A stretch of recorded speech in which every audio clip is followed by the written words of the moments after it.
Hi, welcome to another episode of Hot Takes. And Britain is in trouble. It's official. And how do we know this?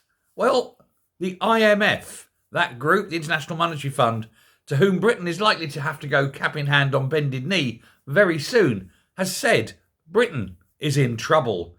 It's saying that the long-term growth is dubious at best, their words, not mine. There's a major threat to the UK economy and UK prosperity based on, first of all, zero growth. Secondly, massive inflation, particularly food inflation, but I've got a video about that later.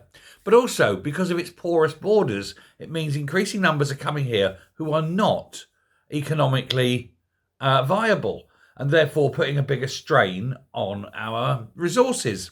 They're also saying that the tax rates are far too high to generate growth and that it's a failing state.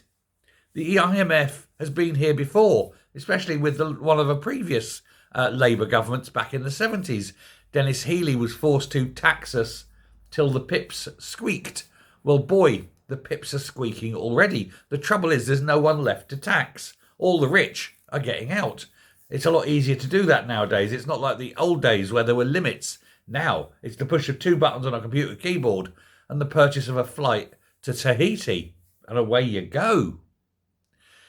So, what's Rachel Reeves to do? Is she going to listen to what the IMF are saying and adjust policy? Or is she going to be so arrogant as to think the IMF know nothing and that she's the bestest ever Chancellor? Yeah. Unfortunately, I think she'll think she's the bestest ever Chancellor. I don't think she'll admit that the IMF are right because it would have to admit that she was wrong. And she's quite incapable of doing that. And who's going to pay for it? We are. Thanks very much. Bye.